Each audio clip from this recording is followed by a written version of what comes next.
তো ভিডিওটা বড় হয়ে যাচ্ছে, এই জন্য আমি দুইটা পার্ট করেছি। আসলে একটা পার্টে হয় না, আর ছোট ভিডিও করাও যায় না। যেমন আমি তখন নিচের পার্টটা দেখাইছি আর একটা ভিডিওতে, এবার উপরে পার্টটা দেখাচ্ছি যে এখানে কি আছে। উপরে পার্ট থেকে আমি এই জিনিসটা নামাইছি। এটার মধ্যে কি আছে, এটা হলো ওই যে বললাম না মুরগির বুকের মাংসটা। আসলে আমি আমার ছেলের জন্য অনেক ফাস্টফুডের খাবার ঘরেই তৈরি করি, তো এই জন্য সব কিছু আমাকে রাখতে হয় ঘরে। এই যে মুরগির বুকের মাংসটা একদম কুচি কুচি করে কেটে আলাদা করে রাখছি, তখন কোনটা বানাই লেগে যায়। এই উপর থেকে নামাইলাম, আর উপর থেকে একটা জিনিস নামাইলাম। এটা হলো পা, গরুর পা। হ্যাঁ, গরুর পা নিহারি বানাবো করে। এটাও রান্না করে খাওয়ার মতো না, এটা নিহারি যখন খাবো তখন।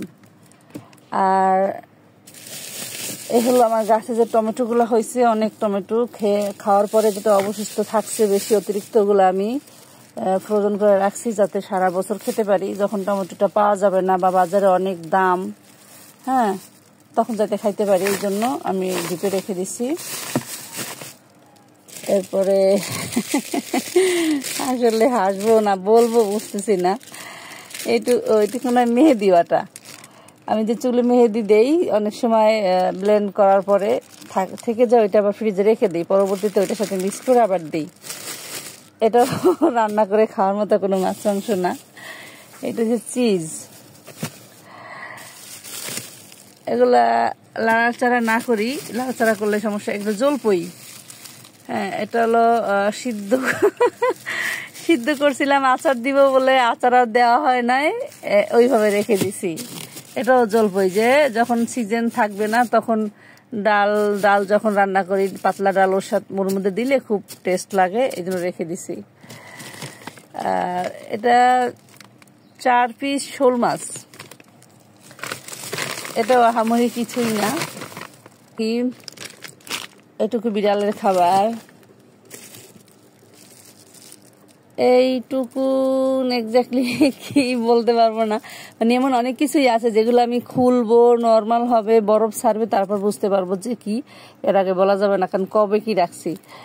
তবে মনে হচ্ছে এটা গরুর চর্বি, গত কোরবানি আর একটা চলে আসলো মাশাল্লাহ। আর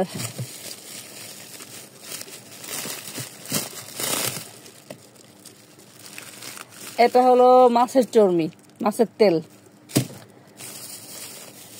এটা হলো কিছু চাঁদা মাছ, আমি ভর্তা করে খাবো বলে আলাদা করে রাখছি। আর এটা হলো লেমন ক্রাশ, ডিপে রাখছি, কারণ নর্মালে থাকলে পচে যাবে। যে বিভিন্ন সময় স্যুপ টুপ এটা সেটা তৈরি করি, থাই খাবার, তখন লাগে। এই যে লেমন ক্রাশ।